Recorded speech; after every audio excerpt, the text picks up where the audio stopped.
Hello students, आज हम कक्षा 9वीं के गणित भाग 1 में हम लोग जो है पहला प्रकरण पढ़ रहे थे समुच्चय। इसमें हमने देखो समुच्चय का परिचय हम हो चुका हमारा पढ़ के।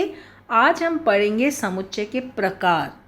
समुच्चय के परिचय में तुमने समुच्चय का परिभाषा पढ़े थे उसमें, और तुमने समुच्चय लिखने की पद्धति पढ़े थे। ये दो हमने समुच्चय के परिचय में पढ़ा ना। आज हम पढ़ेंगे समुच्चय के प्रकार यानी टाइप्स ऑफ सेट्स।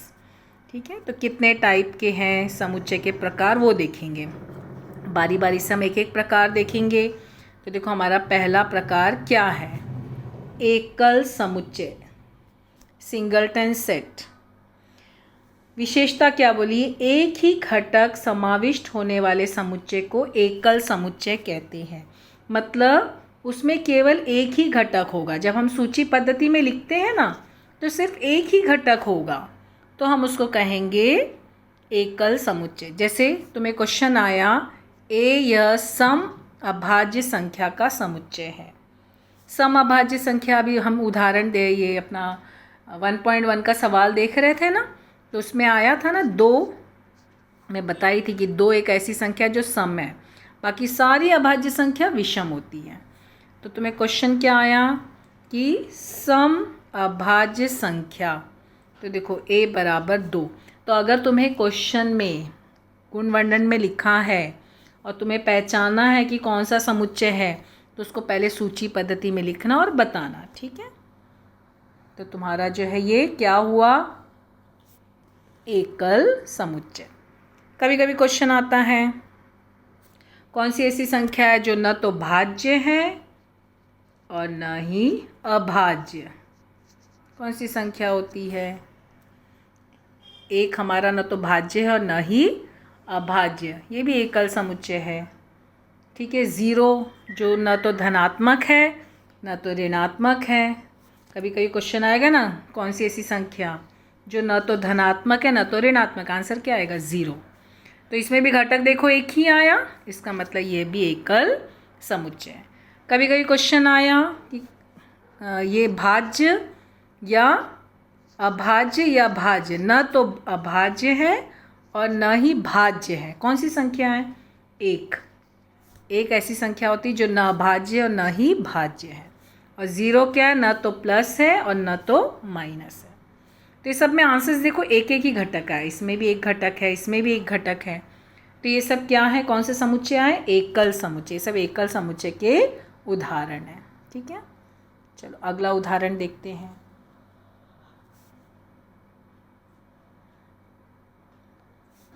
अगला है रिक्त समुच्चय। क्या नाम दिया है, रिक्त समुच्चय। रिक्त शब्द देख रहे हो, रिक्त मतलब क्या होता है। जब तुमको देखो क्वेश्चन आता है ना, रिक्त स्थान की पूर्ति करो। रिक्त यानी डैश, खाली, कुछ नहीं होता है, कोई भी घटक नहीं होता, वो रिक्त होता है। यानी यहाँ पे कुछ भी नहीं, 0 भी नहीं आएगा, 0 भी नहीं आएगा। रिक्त यानी ब्लैंक, खाली होना चाहिए, एम्प्टी। इसके लिए देखो नल सेट, एम्प्टी सेट लिखा हुआ है। इसकी विशेषता क्या है, जिस समुच्चय में दिए गए गुण वर्णन का एक भी घटक नहीं होता है उसे रिक्त समुच्चय कहते हैं।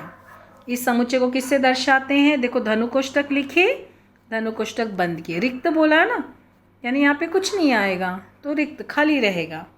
या फिर ऐसे 0 लिख के भी काट, क्योंकि 0 भी नहीं है ना, इसमें 0 भी नहीं है तो 0 लिख के काट देते हैं। देखो ये, उसको कहते हैं फाई, इस चिन्ह को फाई से, ऐसे भी या तो ये दिखाना या ये, दोनों नहीं लिखना, दोनों में से कोई एक। ठीक है, तो रिक्त समुच्चय हुआ। क्या उदाहरण दिया है, देखो b बराबर x/x, यह 2 और 3 संख्याओं के बीच की प्राकृत संख्या। देख रहे हो उदाहरण, मतलब देखो जैसे संख्या रेखा है ना, तो ये तुम्हारा 0 है, ये 1, ये 2, ये 3। अब देखो 2 और 3 के बीच में कौन सी संख्या आती है, लेकिन ध्यान देना क्वेश्चन में क्या बोला, प्राकृत संख्या। 2 और 3 के बीच की प्राकृत संख्या, तो 2 और 3 के बीच में कोई प्राकृत संख्या, वैसे 2 और 3 के बीच में अनेक परिमेय संख्या होती है। अनेक परिमेय संख्या, असंख्य होता है वो। लेकिन क्वेश्चन में क्या बोला है तुम्हें? क्वेश्चन में बोला है प्राकृत संख्या। तो 2 और 3 के बीच में प्राकृत संख्या कुछ भी नहीं है, कुछ भी नहीं है। तो आंसर क्या आएगा? धनु कोष्ठक लिखोगे, धनु कोष्ठक बंद करोगे, ब्लैंक हो गया। और जो भी समुच्चय का नाम होगा, अभी देखो समुच्चय का नाम बी दिया ना, तो बी बराबर, ठीक है। या फिर तुम ऐसे भी लिख सकते हो बी बराबर 5। तो इस तरह से दोनों में से कोई एक, या तो ये या तो ये, दोनों में से कोई एक लिखना, दोनों नहीं लिखना। तो देखो ये उदाहरण लिया हुआ है। चलो अब हम तीसरा प्रकार देखते हैं, सीमित समुच्चय और असीमित। सीमित समुच्चय, सीमित का शब्द से ही पता चल रहा है कि मतलब सीमित है, इसकी गिनती हो सकती है, इसका एंड है। देखो विशेषता क्या बोली? जो समुच्चय रिक्त है अथवा जिस समुच्चय के घटकों की संख्या मर्यादित होती है, जिनकी गिनती संभव होती है, उसे सीमित समुच्चय कहते हैं।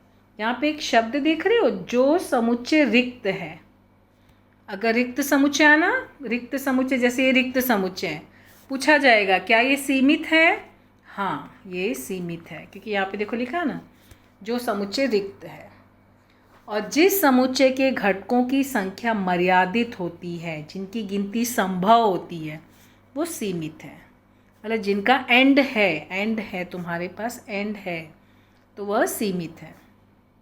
अब उदाहरण देखते हैं क्या दिया है। C बराबर P/P 1 से 22 तक की संख्याओं में से 4 से विभाज्य, मतलब 4 से विभाज्य यानी जिसका 4 से भाग जाता है। कहाँ से कहाँ तक? 1 से 22 तक। तो पहला 1 से 22 तक, तो 1 तो 4 से भाग नहीं जाता है, 2 का भी नहीं जाता है, 3 का भी नहीं जाता है, 4 का जाता है। तो देखो यहाँ पे लिखा गया 4। फिर 5 का भी नहीं जाता है, 6 का भी नहीं जाता है, 7 का भी नहीं जाता, आ गया 8। मतलब जिनका भाग 4 से जाता हो। उदाहरण में 4 से, क्वेश्चन का ना कथन ध्यान देना। फिर 9, 10, 11 भी नहीं जाता है, 12, 16, 20, हमको 22 तक बोला है ना, तो 20, क्योंकि 21, 22 तो नहीं है ना 4 से भाग, इसके लिए 20 तक। तो धनु कोष्ठक बंद हो गया। तो ये कौन सा प्रकार हुआ? सीमित समुच्चय। अब हमारा आया अनंत समुच्चय। अनंत यानी असीमित, जिसका एंड नहीं होता है। जिस समुच्चय के घटकों की संख्या अनंत होती है, घटकों को गिना नहीं जा सकता, उसे अनंत समुच्चय कहते हैं। जैसे प्राकृत संख्या, तो प्राकृत संख्या कहाँ से शुरू है? n से, 1 से, 1 2 3 डॉट डॉट डॉट। ये डॉट डॉट डॉट मतलब आगे कंटिन्यूटी है। मान लो तुमको बोला गया पूर्ण संख्या, तो पूर्ण संख्या ने W कहाँ से शुरू होता है? 0 0 1 2 3 dot dot dot. Dot dot dot का मतलब आगे और कंटिन्यूटी है। तो ये सब क्या हुए? असीमित समुच्चय। देखो यहाँ पे क्या दिया है, इसे ध्यान में रखें। क्या बोला है? इसे ध्यान में रखें। क्या ध्यान में रखना है? देखो क्या ध्यान में रखना है, संख्याओं के N W I Q R यह सारे समुच्चय अनंत समुच्चय होते हैं। ये सब कौन सा समुच्चय है? अनंत समुच्चय। N यानी, अभी मैं तुम लोग को देखो यहाँ पे उदाहरण है ना, N यानी प्राकृत संख्या 1 2 3, देखो उदाहरण अनंत में दिया। W में अभी बताइए ना, 0 से शुरू है। I मतलब क्या है? I यानी पूर्णांक संख्या, पहले भी उदाहरण में बता चुकी हूँ ना। I क्या है? पूर्णांक संख्या। पूर्णांक संख्या ने, देख रहे हो, पूर्णांक संख्या मतलब तुम्हारा क्या हुआ? देखो 0, यहाँ से प्लस की संख्या डॉट डॉट डॉट, और यहाँ से माइनस की संख्या डॉट डॉट डॉट, धनु कोष्ठक बंद, दोनों तरफ। यानी पूर्णांक संख्या में 0 प्लस माइनस सब आता है। फिर Q क्या है तुम्हारा? Q यानी परिमेय संख्या। Q मतलब परिमेय संख्या। तो तुम लोग जो है परिमेय संख्या का बहुत सारा उदाहरण देखे ना हम लोग पिछले वीडियो में। तो ये भी अनंत समुच्चय होता है। और R क्या है? वास्तविक संख्या। R क्या है? वास्तविक संख्या। वास्तविक संख्या मतलब इसमें प्लस भी आया, माइनस भी आया, 0 भी आया, करनी भी आई और बटे में भी आई। ये सब जितनी भी संख्या है ना, प्राकृत, पूर्ण, पूर्णांक, परिमेय, अपरिमेय, ये सब संख्याओं का जो समुच्चय होता है उसको वास्तविक संख्या कहते हैं। वास्तविक संख्या यानी रियल नंबर्स, रियल नंबर्स। इसके लिए उसको आर से दर्शाते हैं, आर से। इसीलिए देखो परिमेय संख्या को क्यू से दर्शाया जाता है ना, क्योंकि वास्तविक संख्या को आर से दर्शा रहे हैं।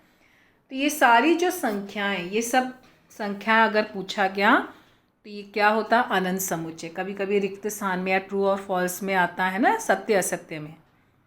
ठीक है, जैसे हमने रिक्त समुच्चय में देखा था, रिक्त समुच्चय जो होता है वो, रिक्त समुच्चय जो होता है वो सीमित होता है, और उसके बाद यहाँ पर जो ये सब संख्याएं ये अनंत होते हैं, अनंत समुच्चय होते हैं। ठीक है, फिर समुच्चय का एक प्रकार है सम समुच्चय। अभी जैसे हमने एक देखो 1.1 का लास्ट क्वेश्चन हमने देखा था ना, टी शब्द के अक्षर या ईट शब्द के अक्षर या एट शब्द के अक्षर, यानी सब में तुम्हारे जो घटक थे वो घटक क्या थे, ई ए टी। तो जब इस प्रकार के समुच्चय होते हैं, चाहे नाम कोई भी होने दो, लेकिन उसके घटकों की संख्या और घटक दोनों समान होते हैं, तो हम उसको कहते हैं सम समुच्चय, इक्वल सेट्स। देखो यहाँ पे दिया तुम्हें उदाहरण, क्या दिया है, सम समुच्चय इक्वल सेट। समुच्चय ए के प्रत्येक घटक समुच्चय बी और समुच्चय बी के प्रत्येक घटक समुच्चय ए में हो तो उन्हें सम समुच्चय कहते हैं। मतलब जैसे दो समुच्चय हो, 2 हो, 3 हो, 4 हो, अगर उसके सारे घटक आते हैं उसमें तो वह सम समुच्चय। अब जैसे यहाँ पे उदाहरण देखो दिया है ना, क्या दिया है, ए बराबर x/x लिसन शब्द के अक्षर। ठीक है, और यहाँ पे बोला साइलेंट शब्द के अक्षर, वर्णाक्षर, वर्णाक्षर है ना अल्फ़ाबेट। तो देखो लिसन LISTEN, साइलेंट में SILENT। देखो दोनों में घटकों की संख्या भी सेम है, घटक भी सेम है। इसका मतलब ए और बी घटक का क्रम भिन्न है, वह घटक पर घटक वही है, तो ए और बी समुच्चय समान है।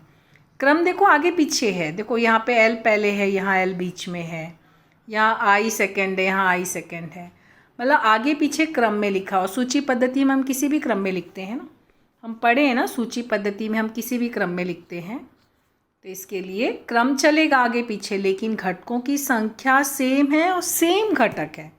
इसके लिए ए और बी जो है वह सम समुच्चय है, इक्वल सेट्स। और इक्वल सेट्स को किससे दर्शाते हैं, वही इक्वल का चिन्ह, बराबर का चिन्ह होता है ना, ये इससे दर्शाते हैं, यानी ए और बी दोनों समान है। एक और उदाहरण दिया है, देखो क्या दिया है, यहाँ पे एक और उदाहरण दिया है, क्या दिया है, x/x, x क्या है 2n, यानी 2 गुणे n, 2 का पहाड़ा है। हम ये सब उदाहरण अभी देखे थे ना 1.1 के 5वें सवाल में, ये कौन सी पद्धति में लिखा है, गुण वर्णन में ना। और n क्या है, n का घटक यानी 1 से शुरू है, लेकिन क्या बोला है, देखो x क्या है, 0 से बड़ा, 10 से छोटा और 10 के बराबर, यानी कि 2n, 2 का पहाड़ा लेना है, 1 से शुरू है तो 2 गुणे 1 2 हुआ, 2 गुणे 2 4 हुआ, 2 गुणे 3 6 हुआ, 2 गुणे 4 8 हुआ, 2 गुणे 5 10 हुआ। ये बोला ना 10 के बराबर 10 से कम। देखो 2 4 6 8 10, ये आंसर हुआ। ठीक है, बी क्या बोला है, y यह सम संख्या है, सम संख्या, लेकिन y क्या बोला है, 1 से बड़ा, उसके बराबर, और 10 से छोटा और उसके बराबर, लेकिन सम संख्या। तो सम संख्या क्या हुई, 2 4 6 8 10। ठीक है, 1 से बड़ा और 1 के बराबर, लेकिन 1 तो तुम्हारी सम संख्या नहीं है, इसके लिए 2 से शुरू हुआ, और 10 के बराबर या 10 से छोटा यानी 10 भी आया। तो देख रहे हो ये ए और बी दोनों के घटक देख रहे हो समान है ना, इसके लिए देखो ए और बी सम समुच्चय है। क्या हुआ, ए और बी जो क्या है, सम समुच्चय, क्योंकि दोनों के घटकों की संख्या समान है। यहाँ पर देखो एक और उदाहरण दिया, क्या बोला है, कि C बराबर 1 3 5 7, D बराबर 2 3 5 7। ठीक है, तो क्या C और D समसमुच्चय ऐसा कहा जा सकता है, क्वेश्चन है। तो देखो क्या दोनों समान हैं, देखो 3 5 7 तो दोनों में है, लेकिन इसमें 2 है और इसमें 1 है। सारे घटक समान नहीं हैं, तो सारे घटक समान नहीं है तो C और D ये समसमुच्चय नहीं है। तो समसमुच्चय नहीं है तो क्या लिखे, C not equal to D। जब बराबर नहीं होता तो हम नॉट इक्वल टू का चिन्ह लगाते हैं ना। तो ये हो गया हमारा समसमुच्चय के बारे में। तो हमें अपनी नोटबुक में जो समुच्चय के प्रकार हैं उनका नाम लिखना है, उनकी परिभाषा लिखनी है, जो विशेषता ना वो लिखना है, समसमुच्चय की परिभाषा लिखनी है और सबके उदाहरण लिखने हैं। ये जितना अभी हम देखे ना समुच्चय के प्रकार, ये वाला सारणी बनाना है और उसके बाद जो समसमुच्चय और ये जो है इसको नोट करके लिखना और जो समसमुच्चय इसकी परिभाषा लिखना यहाँ तक। ठीक है, ये समसमुच्चय हेडिंग देके यहाँ तक पूरा लिख लेना, अपनी कॉपी में कंप्लीट करना है। ठीक है, तो ये अभी हमने क्या पढ़ा, समुच्चय के प्रकार के बारे में। अब हमको 1.2 प्रश्न संग्रह कंप्लीट करना है, वो हम अगले वीडियो में पढ़ेंगे। Thank you.